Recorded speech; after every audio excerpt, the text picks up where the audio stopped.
Ramogi jwang waseduogo wantiere kar kae okinyi ma kawuono okinyi moro ma jaber wacho ni okinyi ma bende koro rango chal mar piny Kenya gik ma osebedo ka timore mana mondo mi wakoni mana gigo ma bende waikone odiochieng' ma kawuono gichalo nade wadarango chal mar piny Kenya weekend osebedo marabora gik ma osebedo ka timore ahinya wadarango mago bende mano timore paw siasa e sirkal kod mago bende motenore kod ikruok wacho sani weche osechako mana madhi e yiero mabiro timore higa mar 2027 gigi chalo nade duto okinyi ma kawuono dhi bedo gi thuolo mar rango chal mar piny Kenya e kidienje adek kidienje mokwongo kanyo dhi bedo kanyo ka warango jogo manoromo kod jatend piny Kenya gin Andhoke koso gin jotich ne jopiny okang' machielo mar ariyo dhi bedo kata ka warango kendo wanono lokruok e lemo mopogore opogore mag sirkal lemo mag sirkal ma sani bende nitie jotelo mawuok kaluo ma bende koro yudo lemo machalo kamago kamachielo bende wadhi go tarubin kendo waranga ne Bagni mane mantiere e duond bura mar Jubilee en Bagni koso en mana gigo matimore sani okinyi ma kawuono dhi bedo gi moro dhi bedo kod janon weche siasa kaachiel koda ka jalony e weche mag telo okinyi ma kawuono adhi bedo kae kod janon siasa Eric Omolo ma bende osemolo studio kar ka mondo mi warangi kendo wanon chal mar piny Kenya e kidienje mopogore opogore ma bende wasebedo kacha kamachielo bende watudore kod jalony e weche mag telo mano Suba Churchill e kinde mabiro sani machiegni Eric Omolo erokamano ahinya ichiwo nade achiwo maber ageno ne jowo chiwo maber Kenya waneno kochiwo maber kata ka Nairobi liet maloyo kuonde moko liet ma koro nitie Nairobi ka nitiere liet mar kor lwasi kamachielo bende nitiere gik mopogore opogore mago kotenore kod mago mag siasa bende liet ni inene kidienje machalo nade gichaka gi mar kor lwasi ni kosa gichaka gi mar siasa mar kor lwasi kech mar siasa Kenya kato liet pile mar kor lwasi to siasa be aneno ka jo Azimio osemoko motegno wambe wan kako kinde be wang'iyo gini gik magitimo gi bende sana ma sirkal timo gi be gin gik mochiko yo ka ogichiko yo to ok watero gi mane kot kaka wajatero gi Law Society Law Society of Kenya mana member kamano aya machiegni okoro moge jwang okil kama loka Eric Omolo bende wantiere oka koro en wadha no kode weche gi duto kaka ne gitimore nyaka sani en to neno ge yo machalo nade jod bura mano chopo kendo mano yuoro mago e romo juma mokalo mano bagi kod jatend piny Kenya kar jot mare koro osekelo liet mopogore opogore kata ka Raila Odinga pok oloso gigo mano wacho odiochieng' manyocha kata ka pok wawinje kod koro isewinjo gigo mano timo jod bura maromo chiko mago mago DM mano chopo kar jot mar jatend piny Kenya bura Nairobi kar kae osekelo paro mopogore opogore ni gin Andhoke koso gin jotich ne jopiny wacho ne gidhi kata mondo gimany dongruok e katiba masani nyaka idhi mana e State House mondo mi eko kiyude koso nyateme nade okingena paro ni wa confuse gik mokare wa confuse gimiluongo ni development dongruok man tij sirkal sana tij sirkal counties tij sirkal mamalo ma wabunge timo gima kitigulo ni oversight ging'iyo ni bende chenro mar sirkal mar kelo dongruok be timore kaka dhi pile I wa confuse gi mode of operation ma president masani ma luongo wabunge ma kuonde mopogore opogore kata jo Kisii osedhi kata jo thurgi ma Kalenjin osedhi jo Jubilee bende osedhi koro en pattern mar Ruto ni chalo gima oluongo wabunge grube samoro oluongo ka jo party sasa jo Jubilee oluongo ka jo party samoro oluongo ka jo anyuola kuma gi aye kod jo Western neno kodhi moriwore kata jo ODM ma Western nodhi samoro oluongo ma Coast no kata ma jo ODM bende nodhi koro onge gima special e wabunge ma Nyanza the office gima important en agenda ne gidhi ga agenda mane to dhi gi wuon taparo ne wamiya media time for no good reason apane gintie madhi mang'eny ma go kata picha koro gima dwa ng'eyo kuom jowa mano dhi gi ni agenda mane gidhi go kanyo ne gidhi agenda mar pogo party koro ne gidhi agenda mar negotiate ne constituencies gi kane gidhi negotiate ne constituencies gi to gitimo tijgi to kane gidhi agenda mar pogo Azimio tingene mano koro gidhi against gomio no yiergi wawinja ne kaka Raila Odinga ne oloso kotenero mano koro rombe mopogore opogore mano kinde machuok bang' romo ma kamano kano timore kar chieng' tich ang'wen chieng' tich abich kanyo kano aneno ka koro ni golo oko mano jaod bura malang'ata e romo mane obagi gwengego mama Chakosa winja ne koro kaka ne oloso e romo ma kamano kaachiel kod rombe mamoko mag siasa kotenore kod jogo ma koro oseluong kanyo ni gin Andhoke koso nyaka sani ginyalo bedo ni gin jotij jopiny mano yierogi If you want to go and see Mr. President as a personal appointed in State House, go. But if you want to go and talk about issues that affect the party, then you must be given permission by the party before you go to see the president. What you see, these people must be seen for what they are, traitors in the cause of... Kuna wale wengine wabunge wengine ambayo wanapelekwa kama kwa mnada. Wanapelekwa kama mnada. Kama ngombe inapelekwa kwa mnada. Ati wanasema wanakwenda kutafuta maendeleo. Hakuna maendeleo State House. Hakuna maendeleo State House. Wale ambao wanaenda kule, wanaenda kwa sababu ya tumbo yao. Siwaende. Siwaende. Tumesema afadhali tubaki wachache ambayo wako na msimamo. Wananunuliwa kama kuku. Wanarushia mahindi kama kuku.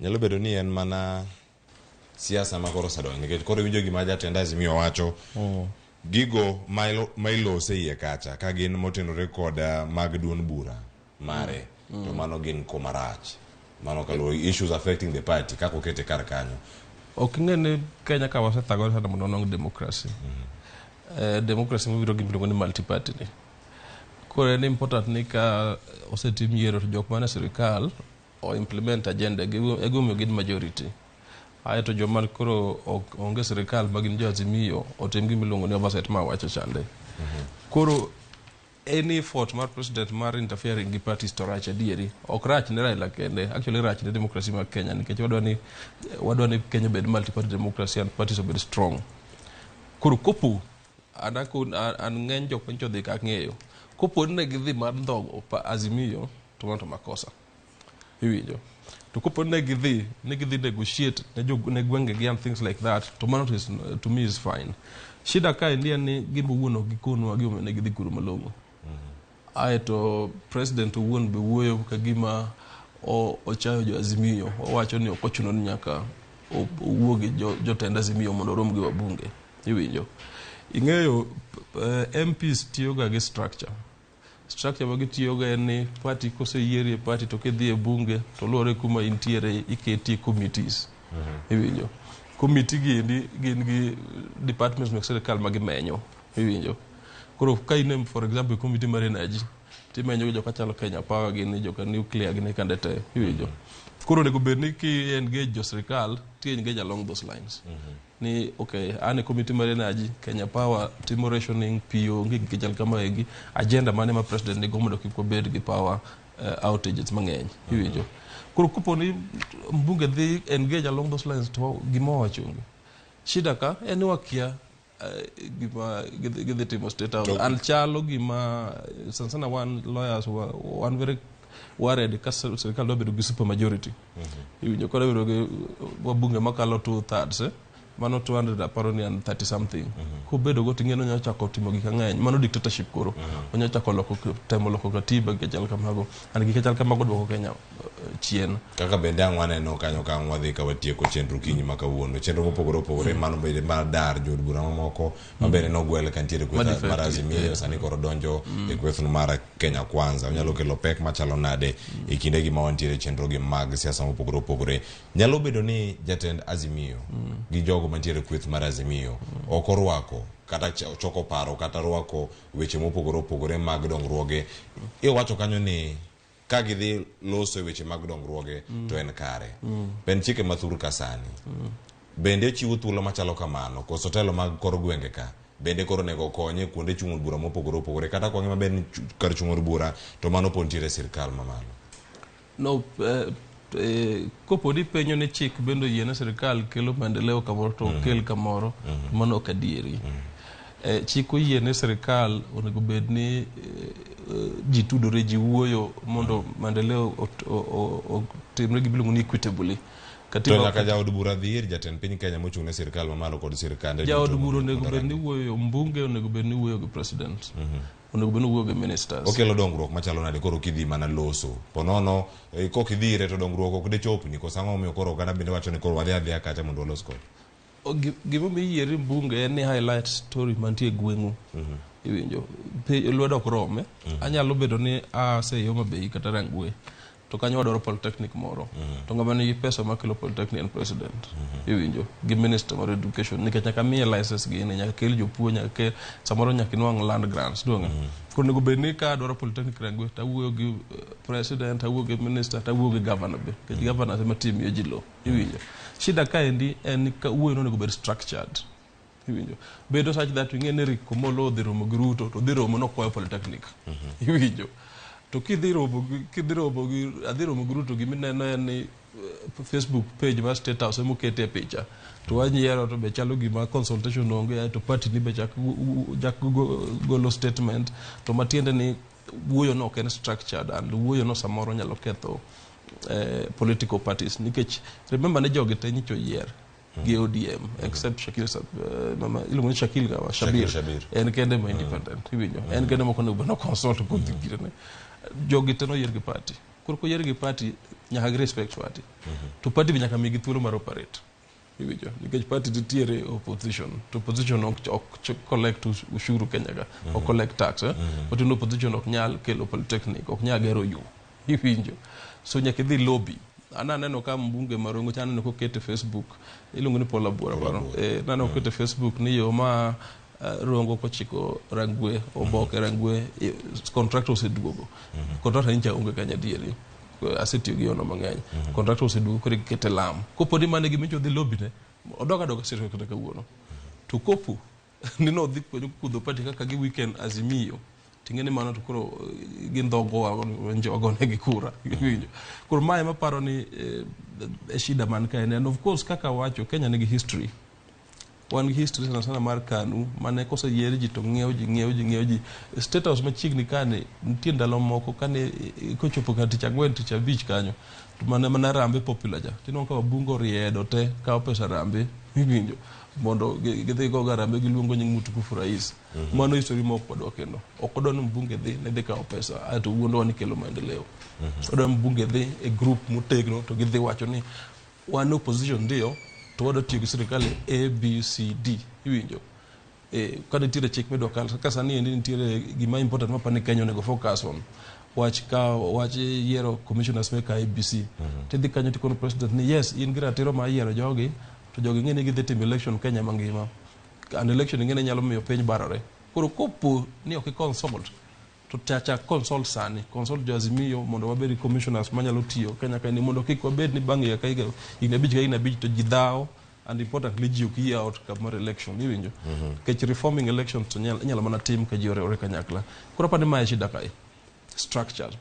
Remember ni Kenya ka dhiga mbele pile ka parties man opposition gi government negotiate a structured way mondo reforms katiba mwasi ko lando kwa biro kani ndi ng'e no kele mana kane Raila gi ginane gi Kibaki owinjore otiyo kanyakla ne ogitia as individuals ne tiyo as parties. Iwinjo handshake mwasi ko celebrate kane manjo timore 2018 ng'e no biro mana ka Raila gi Ruto o mosore ne ogi mosore as individuals gi gouru sorry ne gi mosore as institutions mag represent jo ODM ko chande jogani luone ne luone NASA whatever ko chande aito ouru bene gi Jubilee team ne kon yende and of course Ruto be kata goma koko manade mbele ka rinya hagibi winjire ki jo Azimio mondo gi team some reforms ma important mondo wadhi year about 2027 ntie kama imulo mara ni mondo mi kawadoge mondo mulo mondo mabede mondo waranga gimachielo matimore karkae kiwacho ni koro duond buche bende onego bed gi tudruok makare kod jod bura gi kata ka ponono pok giwuok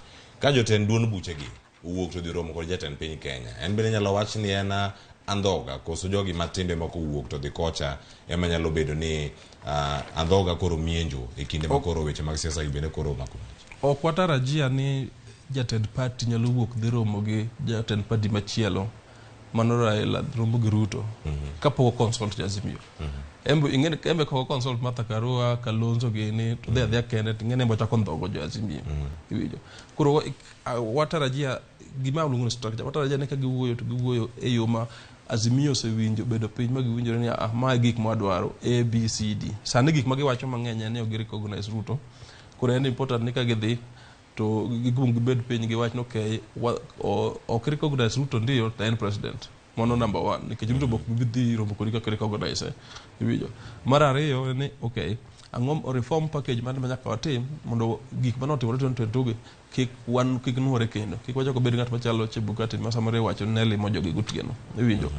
Koro we expect structured negotiation ma jotend party ato jotend party be consult parliamentary group margi iwinjo ma ok news timbi ne news mokwongo ne Raila osemosodo gi Ruto wach tension mar election oserumo and things like that.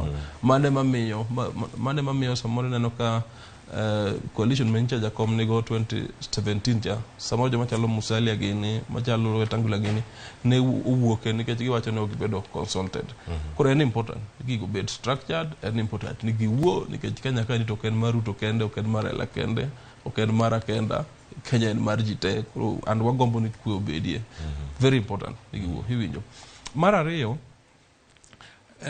ingeni parties wagi bok democratic duane kwa gomba kat wangi kon to giduto gini gi democratic nyinge kata UDA gidu tiere ODM to chutho parties wagi bok democratic samoro ka ginano ka ngato doguk motegno tiduongo wiye hiwinjo gin loka jowa gi be samoro balo hiwinjo koro jo chiko ka nitiere jok ma samoro no dhi kwayo gine no dhi kwayo dogruok mar constituency gi adieri to be nitiere jok ma samoro gin rebels samoro wach nomination ka incho dhi marach pode gi owang iwinjo koro ka gin gi thuolo mar wuoyo gat machielo cha ginyalo tiyogo to is fine gineno ni sani koro payback time nikech gimincho samoro gogi sana ndalo nomination sana koro ji nigi intention opogore but parties wagi ni gimomiyo wacho ni ok gin democratic en ni samoro onge thuolo mar presenting agenda mondo engage Sirkal e wuoyo e priority projects iwinjo to jogweng'wa bi ng'eni dwaro maendeleo gidwaro nyithindo dhi sikul gidwaro yo gidwaro stima gechal kamago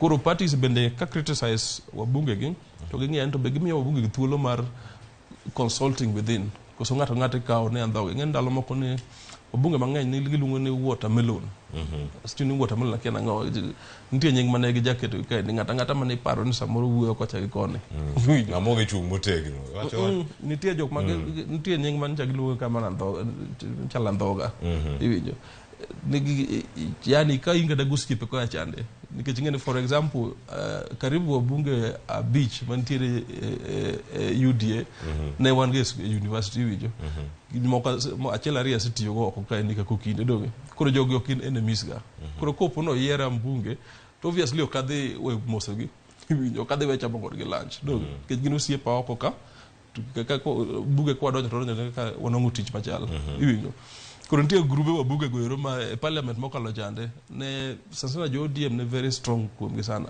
Andhoke na pani giluongo ni watermelon or gima jal kamano koro kicha ko brand ji kamano to of course skuma gi dhi kurero nikech ok ngene kedwoko to yawri to kina jadonja batanto akia agenda batata kia agenda mencha gi go gire state house gima ngeyo bende ne ODM gi Azimio gin gi strongholds gi mambunge ko dhia moko ngi strategy to mano be samoro kill career utieko career ne mar kakoro sani gintiere thuolo machielo ma wacho koro gidhi chopinyi maput mochune duoko wacho ni duoko luor kata disciplinary committee mar duon bura mar ODM okang makamane no okang monego kawi kinde go duto to nyalo kelo chiedhna ne machalo ne duon bura kosen yo magi duto nyaka gikal mondo giduok chamo bede makare parties onego bed gi wacho ni parties nyaka bed democratic but onego bed gi katiba gine ne wacho political parties act wacho mi nyaka gibed gi system mar internal dispute resolution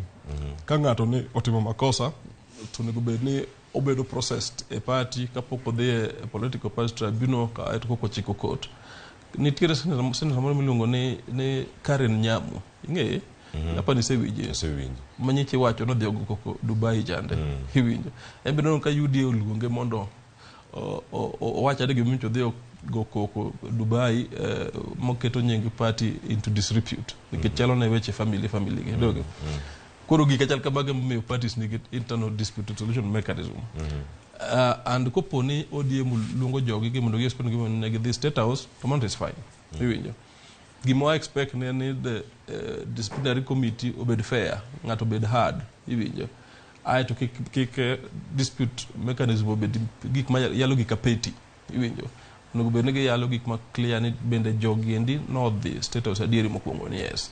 Mar ariyo ne gidhi timo ato giwacho yes.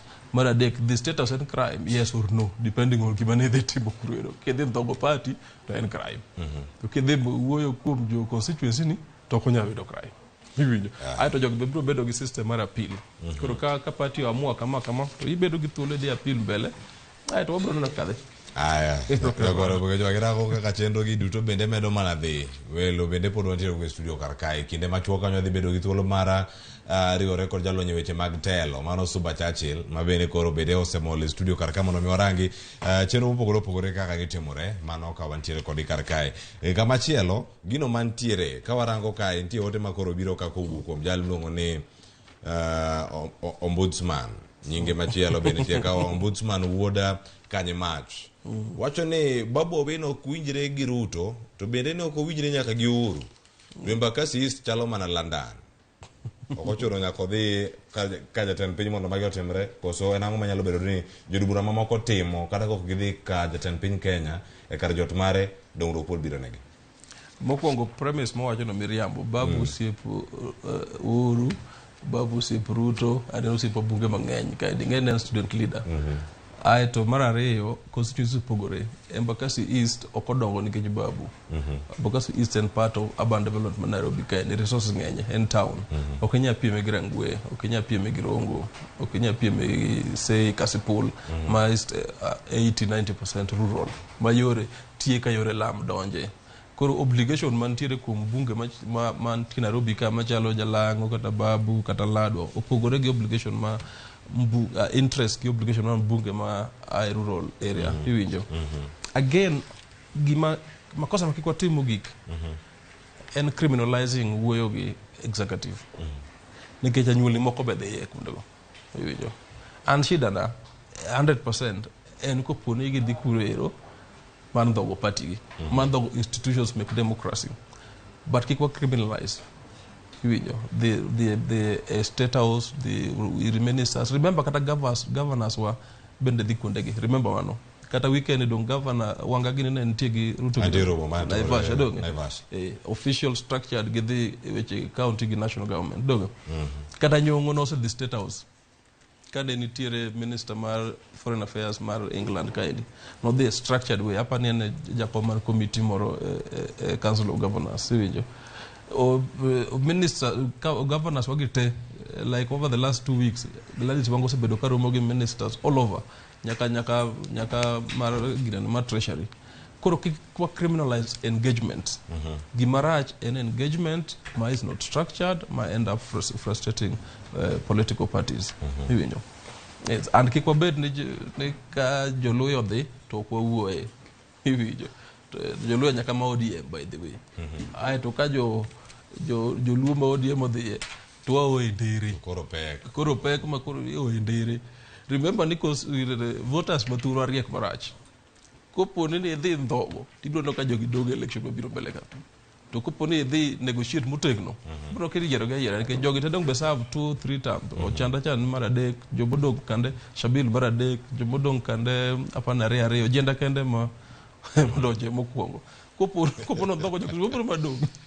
Iwacho ni gisedhi thuolo malach ka gintiere od bura kacha nyakoro mogo jok mana bende kaka dwasiko ni wantiere kod thuolo bende mar bedo kod jalony weche mag telo kono kaka winje mana ka watieko ma twak mokwongo mane wantiere go kar ka gin Andhoke koso gin jotich mag jopiny. Okinyi maka uno wantiere kae kod Suba Churchill okini machiegni kae tikonwa mani to weekend ka inene siasa motimore gi duto mosebedo kacha ka timore jogo manolimo jatend piny Kenya kar jot mare.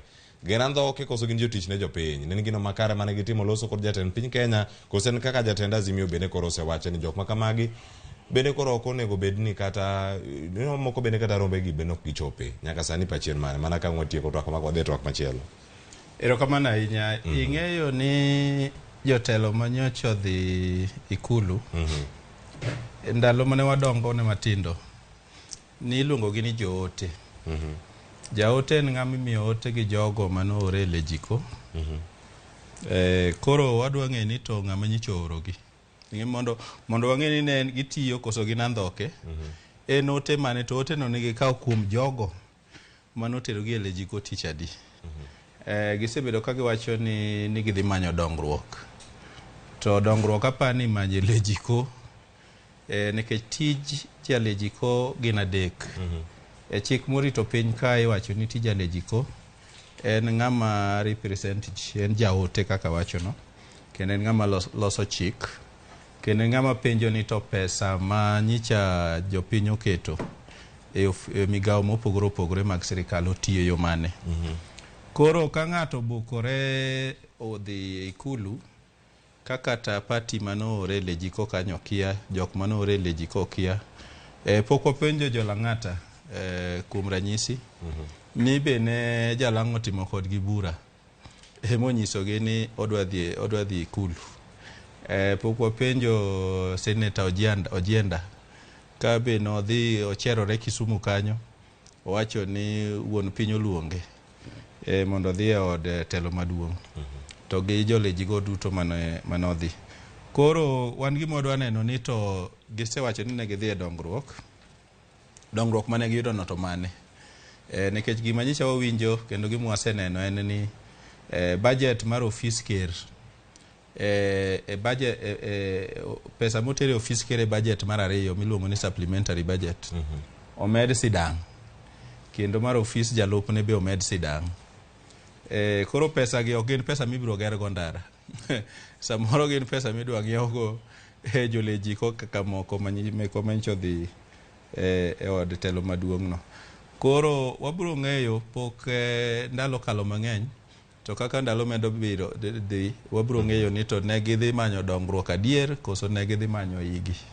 Nikech thoth jotelo mang'eny japandga wach dongruok no, to baashe magiago kuno mabe ok ginyisowa ni to oting'o kwan maromo nade. Mondo mi wang'e gima notere kacha, gine mag biro wache ko joma gima biro wache.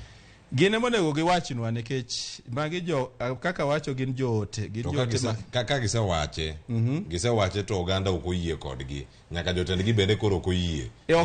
Gipedho giwacho ni mae maago. Ing'e ni ng'ama nyalo bedo gi evidence ni nodhi ne dongruok. Gin mana jok manodhigo. To wang'e maber ni nyaka ne watim yiero kata kapok ker masani ochamo muma. Nosechako kwalo. Mana kaka ineni kwalo dhok yo korgi kocha. Nosechako kwalo jogo ma jolejiko, ma jogo manoyier gi otiko mag party ma otelnegi machon en governor mar Sabit Mandera. Nosedar modok kocha. Koro dalili go nyiso ni ok en gi nia maber kod jogo monego bed ni chalo jopinzani, nikech bath dhoge koni owacho ni odwaro opinzani motegno, to bathe koni to kiny ka kiny omosore gi jogo jod bura manoyier e otiko mar opinzani. Koro gimoro ma ji wabiro ng'eyo in the fullness of time ka gin weche mag dongruok, nikech adier nitiere structured way monego bed ni lejiko tiyo gi executive, onego bed ni but gima lich mana winjo ka jatelo mar upinzani owacho migosi Raila Odinga en ni okrach dhi e od bura e od jatelo mar piny kidwa dhi to nyis jo party ni ogwela buro moro ka e wach dongruok. Ing'e ni ji biro bedo kong'eyo, koro ok ji bedo gi moro manyicho bedo, nikech ji duto noneno mana gige television ka jogo go picha ka jalang'o kwako jatelo mar piny malich mabeto dwa kela njao makata jatelo no naneno ka koro ochopo kaporo no chalo ng'ama uncomfortable gi yo mane jalang'o kwake. Ing'e nitie kwako kumara njao. Aya, iwacho ni weche ka gintiere karaka. Nitie ote mamoko bende mantiere karaka. Wadhiyo thuolo mondo mi warangi ane kaka gintiere kae achiel kachiel. Mano ka wantiere kae gi ote modonjo mawuok e Facebook kacha. Wadani warangi achiel ariyo adek mantiere karakanyo. Nitiere mago mag Mary Akinyi, wacho ni nitiere karaka, wacho ni obedo wadhi nyime, wacho ni move on. Because politics to en mana politics. Politicians bende gin mana josiasa. Kama chielo nitiere ote moko bende ariyo mamoko ka wanyalo yudo gi mar Nyang'ute Jojo Dhiambo. Ka nono oseketgi kanyo ka gintiere mbui kanyo achiel kachiel ang'o yudo thuolo marango. Kapok wadhi okang' machielo nikech magi ote mabende oor kanyo ne okil kama loko mano go studio ka okinyi maka wuono ang duoka kanyo mapiyo piyo kango dhi to kango se yude ang wayude mano mara Nyang'ute George Odhiambo ero koro ka wanyalo mana yude kanya achiel kachiel mondo mi warange ni ento kanyo giwacho nade. Nyaka sani nitiere ote mantiere kanyo wacho ni negotiate for development from a lawyer mano penjo mopenjo budgetary allocation timore State House koso mano gimo penjo kar kanyo. Nyang'ute George Odhiambo Samuel Wonbeti bende wacho kanyo ni mago jotich siasa noserumo dakika 41 osekalo mana mapiyo okil Eric Komolo winjo kanyo gino Nyang'ute George penjo wacho kanyo negotiate for development from a lawyer odhi kanyo wacho ni budgetary allocation timore State House adieri koso winjo men jowa samoro ndere gi kathindo adieri en ni nitiere gik ma sirkal timo official mal chalo loso budget miloso gi bunge treasury kelo estimates to bunge makoro allocate iwinjo luore gi projections mar pesa ma sirkal dhi choko gi magidhi olo iwinjo but mondo gigi timre te nyaka gi consult informally nyaka ibed piny wuo chairman mar budget committee apani en Dindi Nyoro nyaka kel team ne magiwuo informally. Koro the truth en budget mondo medi kata mar governors chande 15% cha mondo mede mondo kata conditional grants ka bedi nyaka jotelo go wuo informally iwinjo koka gidhi to giloso koro gima gikale bunge en gimo giseyiere iwinjo koro en normal ni consultation nego timre but shida kai ni maparo ni bigger picture mabenda yiego gi suba chachel kai and the consultation ni onego timre through parties and committees koso individuals iwinjo to individuals gedi begin grow budget making koro jok mancho dhi kabintia ma budget committee ne okaneno joted budget iwinjo koro kapar ni ngato nyalo wacho ni jodhi State House mar loso budget iwinjo to inja neno ka ngane ondiko okondiko wacho mak nyamitenje winjo ka owacho ka endi ni for example Elisha mano mbunge bagem no dhi kwayo mondo omedi Odera Kango University omed law mondo ger hall moro ochak kodo Professor Mago ochak nying Professor Mago mano ikni iwinjo koro samoro machane opportunity mondo Elisha negotiate mondo kata Odera Kango bed full fledged university to mano ngene charter ngene president e magolo mano Elisha makiluo kata bro explain iwinjo koponi Elisha incho dhi kwayo something on behalf of joge manango kode giwach iwinjo to koponi of course in the process koro chako cooperate gi sirkal ma kigoyo gidene kigoyo gi take vote parliament to koro balo gi ODM to ODM oge coalition agreement gi ginane gi UDA kata Kenya Kwanza to kingeni mano koro biro interfere gi our democracy ni election change joge moyiero mondo obed ja ODM obed ja Azimio kod Azimio ni sirkal or not iwinjo kamano adani make gi kanyo ni mar koro wantiere karka wadhi nyime kod twako kinyi maka wuono koro dani warangi chenro machielo mabende wantiere godo mano ka warango twak mar ariyo lemo maga sirkal lemo mag sirkal gi chieng' tich abich ukinyi oganda jo Kenya nuchiewo koyudo listi mopogore opogore manene gavana machon e kaunti ma Kisumu Jack Nyanungo Rango bende ne oyudo lemo kacha mano e duolo mochung'ne riwruoge mag saga mopogore kanyo ka rango Eddie Kanyanga man jadura machon bende manyatike noneno kano loso malach ahinya kotenore kod yiero mane ntiere kwa chal kwa jopiny bende kar chung' bura manyatike nogolo paro ma opogore suba chachil lemo mpogore opogore mantiere karka ang'ena ng'wado thuolo mar winjo gima ne Eddie kwa Omondi Anyanga nowacho kachel koda jopiny ne gipare yo machalo nade to nyaka sani nitie jogo momi lemo manyien nitie jogo ma bende koro gol ka irango hospital mar KNH bod kata bende koro lok telo jal mantie kanyo wil gi ng'ama chielo lokruok mantiere sani mag state departments gi ineno gi e yo machalo nade ing'e ni lemo mag sirkal pile kotim yiero to sirkal moyier and sana ker moyier yudo thuolo mar chiwo kaka misingo ne jogo mancho chung' kode kanyakla ka gimanyo kura jogo mancho yier achiel kuomi ka gin mane gavana ma Kisumu Jack Ranguma kod Eddie Kanyanga gin jogo ma nyaka ne tiek yiero Moko kuom gi ne ok nigi ker kanyakla ka ne dhi yiero. But jasiasa ing'eni chalo Ndieka Pondo. En oringo to ng'iyo koni, koni chalo ja pikipiki. Ja pikipiki ng'eni mondo ket ajali e barabara yot malich. Nikech ndara no ok ong'i. En sama oringo no to ng'iyo koni kabedo ne abiria moro. Koro jogi nikech rais ing'eni ne ok oyudo kura kaluo kocha maber. Jogi noneno thuolo ni ka koro Jakom nosedong' ma ok obedo rais. Koro gin jok ma noseng'iye ngima moro ma dwaro otonglo mang'eny. Nyaka ne gichikre gilokre kocha mapiyo piyo mondo negi kaka jogo ma orwako sirkal manyien. Koro apani mane gima dhi mbele ni rais motelo ne piny ker William Ruto nyicho paro jogo ma oneno ka nyicho ochung' kode matek nikech ing'e maber ni bende ng'wech pod nitiere mar 2027 ma be osemachakore ma kata lemo manyien notimore Nakuru cha. Mago mana achiel kuom mutni mag yiero mar 2027. E kinde gi duto nitiere komiti mamoko bende mantiere kacha, aneno mago mag wechego mag tuke nitiere kar kanyo, tego mich ka nitiere kacha jakom kanyo bende kwano jalo bende koro nuket kacha. Ng'ato kaka Chal, Daniel Dambuki ka nitiere kar kacha, nitiere joluo mamoko bende nitiere kar kacha, oganda mamoko nyaka jogo matindo ma bende koro nitiere komiti machalo kamagi. Yiero gi kachiel koda keto gi lemo machalo kamagi mag komiti. Ne yo machalo nade wakili? Waj de teko omen adier ber. Nikech kata Suba Churchill gi an kabe dine wachie wanwang' nyingwa e gazeti. Ogoero kamano nikech tich ji yorote iwinjo. But kwa ng'iye ki katiba wacho ni appointments of Sirkal nyaka reflect face mar Kenya. Koro ka nitie thuolo mar yiero ji 10 to ok expect ni ji 10 gin jokalenjin te. Nyaka jaluo moro bede achiel ariyo, Okuyu moro bedie, jakalenjin bede, Waluya bedie iwinjo.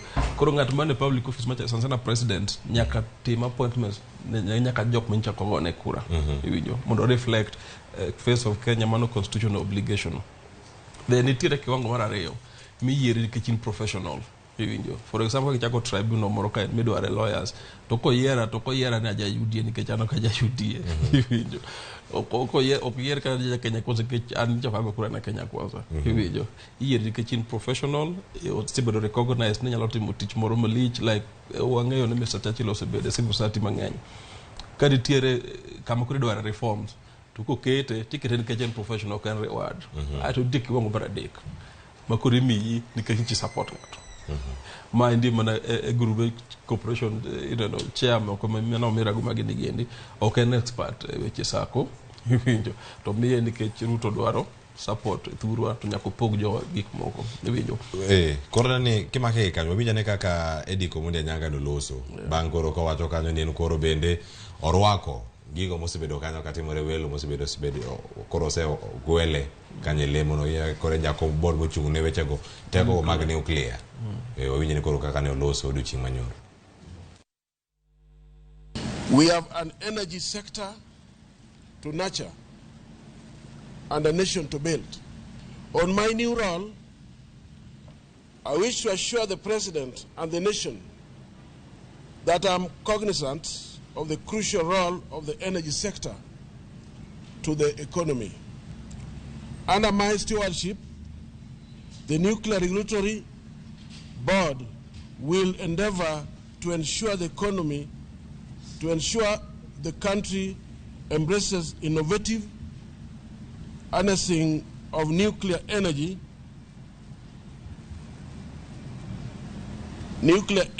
and resources as the 21st century demands. We will tap into local expertise and learn from across the world to sustainably grow the nuclear energy sector. The board works clearly cut out of it. Wan kaka jo Migori kendo kaka jo Nyatike sub-county.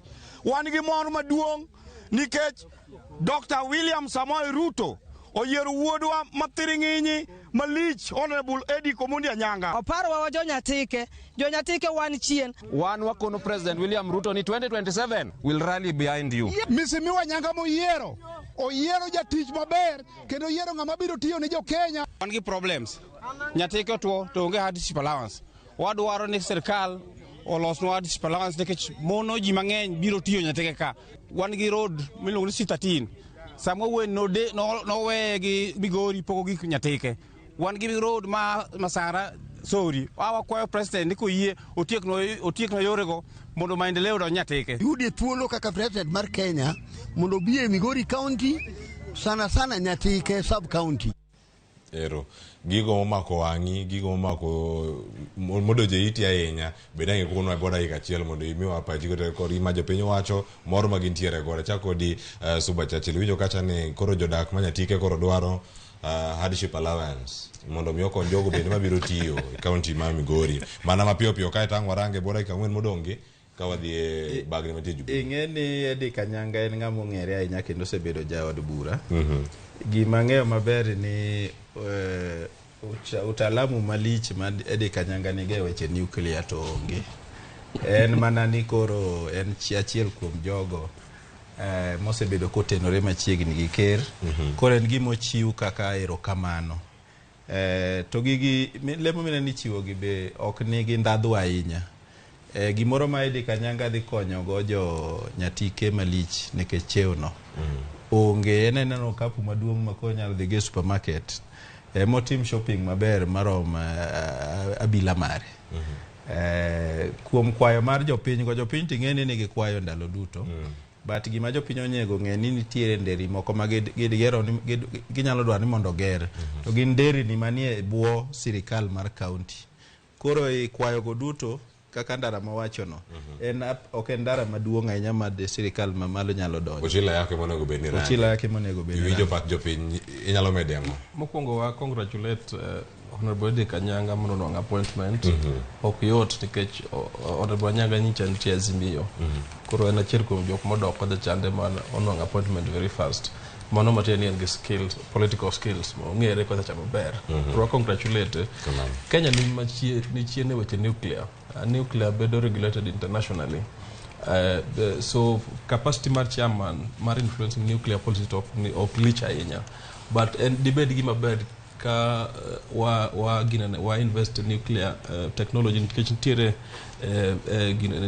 gik mitimo go gin weche nuclear mang'eny nyaka thieth iwinjo.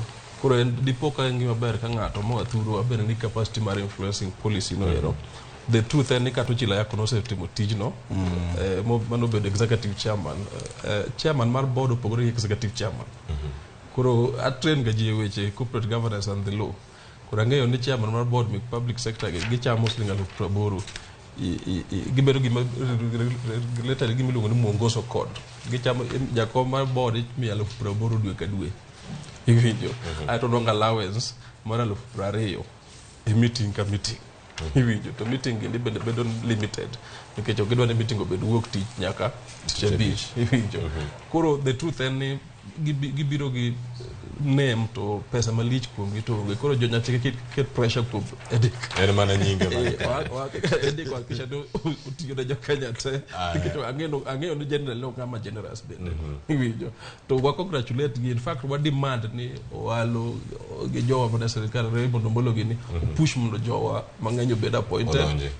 Weche siasa wagole appointment for now. Koro mana mapiyo bende wadarango Bagni gitung' ni mora maponono nitiere duon bura ni mara Jubilee manaka watieko mono michenro mar kaka wanene mabende biro thuolo machuoka watieko chenro twakwa mokwongo sani bana bang' ndalo sana nyalo ndalo sekala ng'wen nyaka ne jod bura ma Jubilee maromo 30 chope ka jot ma jatend piny Kenya kendo ne gitwake moro malach pogruok koro mienjo ka jod bura mamoko nyoro ne okane gintiere Nakuru kama ne gichope alam makende mano bago jatend piny Kenya kod jalupne wacho ni alam mar goero kamano pod dhi mana nyime ikinde mag intiere kanono kanini kega wacho ni koro yango Ruto kaka jatende rombe mag Azimio kidi chope ana Sabina Chege benda ne kacha Jeremiah Kioni bende koro kaka jagoro maduong' bende koro lokruoge osetim kacha mopogore Jubilee Bagni koso oyo Jeremiah Kioni no wacho ang'o juma mokalo kotenore koda twaka makama bende koro osemako weekend mangima sani kore wacho ni Jubilee ni Bagni koso chomo kanye wawinjane kaka noloso Jeroni mano jagoro maduong' no mara Jubilee mabende osebedo kanyo ka weche osebedo kanyo ka luore mabende kata kapok wawinje gik makamagi bende wasebedo kata ka wayudo nyaka sani maduon bura ma party leader mare en jatend piny Kenya machon mano Uhuru Kenyatta kiwinjo gik makamagi kamienjo kawuoka kuom duon bura machalo kama nyalo wacho ang'o Suba ing'e lokruok matimore siasa Bagni mantiere Jubilee timore nikech thoth ji nyicho rito ni karo chopo tarik 13 dwe mar 3 kodek ahinya to mano osebedo kere piny ka Uhuru Kenyatta biro weyo kom omako kaka jatelo mar Jubilee kendo biro weyo kom omako kaka jatelo mar Azimio koro magi jok mayuago ng'ama gipano eore to pok otho gin gisegolo ywak gigo nduru ni Kenyatta koro ke jatelo mar Jubilee mane gima nyicho kelo mano king'iyo malong'o ndalo mane ker masani odhi Homa Bay nowacho wach moro mane beto kelo jur chuny jotelo machiel kuom gine Prime Minister ma Kenya ka to gi ker mokalo nowacho ni jodongo ariyo go tabiro pango ting'e ni rais kowacho ni biro pango utiene ni nitiere kaka nitiere jur moro ma en ge chunye ne kaka ne jogo deal kode ndalo mane jogi bang' mosruok mar 2018 koro magi duto okelo emomine no ka koro nikech ker sani manyo jo od bura manyalo konye mondo bed gi thuolo mar loko chik maduong' e yo moro amora modwaro kata policies moko mag sirkal modwa loso gi chike matindo tindogi kore mage gik madhi mbele nikech jo Jubilee ni gi wabunge madhi mana 20 gi wiye to pokoro 2 kuom 3 midwaro mondo kero bed gi thuolo mar loko chik maduong' e yo moro amora modwaro ma ok odok ir jopiny kore momineno ka kanyicho biro ODM ka be otemo muko jolejiko moko 10 moko mancho dhire kani obed gi jogo e od bura masa moro ka en ga agenda ne moro to nyalo dhiro makal e yo mayot koro sano winjo kaka Jeremiah Kioni bende ne uloso wacho ni lokruok ka gintiere karkacha lokruok mar telo jagoro maduong' ma koro dhibedo karkacha ka Kanini Kega mano mara duon burano mar Jubilee sani koro gintiere karkanye wawinjane kaka Jeremiah Kioni koro ne uloso mano bang' winjo weche machalo kama lokruok mag telo ka Jubilee ka to ang'o tika bende gi kanyo. One of the officials who can convene the organ is the party leader. The other person who is mandated by the Constitution to convene such an organ is the Secretary General. Any other meeting convened by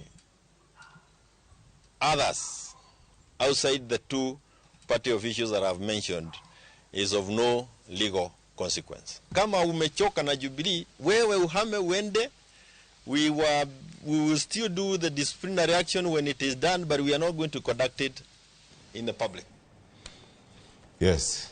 Okil kamalo kairi komolo iwinjo kanyo Suba Churchill no loso ma sigana mosebedo e wang' jowi moro mar Ramogi TV are chieng' juma chieng' tich abich kaira kanyo weche mopogore mosebedo kanyo katimore korka kori enene yo machalo nade mana mapiyo lokruok gi warruok ma koro ntiere Jubilee ka kae to ang'o tike twage kanyo atarajia ni Kioni bro initiate process mar dispute resolution ginane Jubilee katiba gi wacho kaka gi resolve differences of kama yo mano gole go chok procedural koro in law taparo ni pod ene Secretary General kata ke the office registrar of political parties but the truth en nitiere pogruok e Azimio Jubilee kapok donjo kata e Azimio an mage jatimore pile dwani ngi faces ma jok mane nitiere e group Kanini Kega kande gin jok mung'iyo bedo e sirkal koro koponi oket gi opposition rallies gi oginya sustain nitie joma chala Dan Kenan gin joma wilore ka piyo sana sasa joma notice nina ka kulungu ni aridan semi-arid go wabunge gi tese chete donga sirkal koro ng'iye psychology mar gi ne gin jok ma ne ok ging'ie kuma Azimio nitiere. And I'm not surprised. Gima important en ni Azimio proceed gi engagement make public nikech public game go kura. And ngeni kan nitiere ga vacuum ko wel jatelo to the truth en moko biro do emerge. Koro kata constituencies ma jogo represent already nitiere jok ma biro emerge. And eventually aparo no Uhuru Kenyatta kako do remain engaged in siasa biro determine fate mar ng'eny jogi endian kaka Jubilee biro bedo kadhi mbele. Mago normal. Erokamano ahinya, agoni erokamano ahinya okil Kamaloka Eric Komolo kaachiel kod Suba Churchill kuom thuolo matok kod Ramogi TV okinyi ma kawuono. Nyakoro Ramogi jwang' in bende wagoni erokamano. An nyinga Cleophas Oluoch, erokamano kuom bedo kod thuolo ni duto. Chenro mabiro en kaka wanene, chenro mar Rupiny Twak mokwongo rumo gi kanyo, oriti masani.